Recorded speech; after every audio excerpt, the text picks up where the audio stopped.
મુસ્લિમ ક્રૂરતાના 1400 વર્ષના ઇતિહાસનો હિસાબ આપી આ મહિલાએ ઇસ્લામિક આખો પ્રચાર એક પછી એક ફોડી નાખ્યો। द वायर की पत्रकार अरफा खानम शेरवानी की बात करूं तो पहले वे ट्वीट कर लिखती हैं कि भारतीयों के दिलों में नफरत के बीज बोने के 100 साल, भारत को बांटने के 100 साल, जिस भारत को हम जानते हैं उसके मूल्यों के खिलाफ काम करने के 100 साल। अरफा बीबी 100 साल क्यों, अब 1400 साल पुरानी बात कीजिए ना। फिर जब मजहब के नाम पर एक माफिया का गठन हुआ, जब मानवता का अपहरण हुआ, 1400 साल से चल रहा गुलामी, आतंकवाद, ये सब तो आपको कभी नहीं दिखा।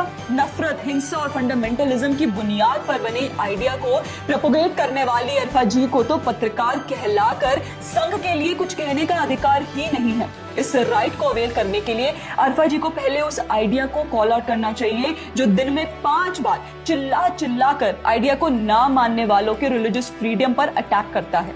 अरफा जी को यह भी एक्नॉलेज करना होगा कि कैसे 1400 सालों से इस एक विचार को ना मानने वाले सभी लोगों को काफिर का नाम देकर उनके जीने के अधिकार को भी डिनाई किया जा रहा है। लेकिन आप और हम इस असली मुद्दे तक नहीं पहुंचे, इसलिए अरफा जी अब आप सबको आरएसएस की डिबेट में उलझा कर रखना चाहती हैं। अब देखिए, अरफा खानम की तिलमिलाहट केवल इतना लिखने तक ही सीमित नहीं हुई। उन्होंने इसके बाद बॉलीवुड अभिनेता संजय दत्त के आरएसएस को बधाई देते हुए पोस्ट को कोट करते हुए लिखा कि कितनी शर्मनाक बात है, अपने पिता और माँ की विरासत की भी परवाह नहीं की। क्या मजबूरी थी संजू? छी छी छी छी अरफा बेबी, मजबूरी आपकी क्या है जो आप नॉन इश्यूज को इश्यूज बना रही हैं? अरे भाई, क्या एक इंसान अपनी व्यक्तिगत सोच दुनिया के सामने नहीं रख सकता? संजय दत्त ना तो कोई राजनेता है, ना ही वे किसी संगठन के प्रचारक, वे एक कलाकार हैं जो अपनी राय व्यक्त करने के संवैधानिक अधिकार का इस्तेमाल कर रहे हैं। आरएसएस को बधाई देना अपराध कैसे हो गया? क्या भारत में केवल वामपंथी संगठन और विदेशी फंडिंग से पलने वाली एनजीओ को बधाई देना ही एक्सेप्टेबल है?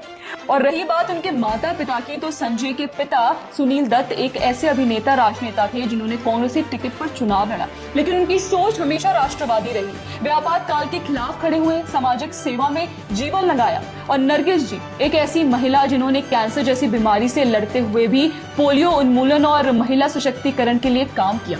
संजय ने कभी उनकी विरासत को नकारा नहीं, बल्कि मुन्ना भाई और वास्तव जैसी फिल्मों में उनके संघर्ष को जीवंत किया। क्या आरएसएस की प्रशंसा करने से उनकी स्मृति मिट जाती है? यह तर्क कितना बेतुका है अरफा जी। और संजय दत्त अपने पिता माता की लेगेसी को कैसे आगे बढ़ाएंगे, ये उनका व्यक्तिगत मामला है, उनका इंडिविजुअल राइट है। लेकिन अरफा जी खुद को इतना इंटाइटल समझती हैं कि वो अब लोगों के पर्सनल राइट्स भी तय करने लगी हैं।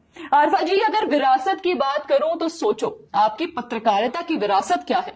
द वायर में आप बार बार एक तरफा खबरें चलाती हो, विपक्षी दलों की चाटुकारिता करती हो, लेकिन अगर कोई हिंदू संगठन की तारीफ करता है तो आप अपमान चिल्ला उठती हो।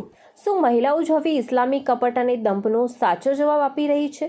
શું તમે પણ આવી નીડર મહિલાનું સમર્થન કરશો?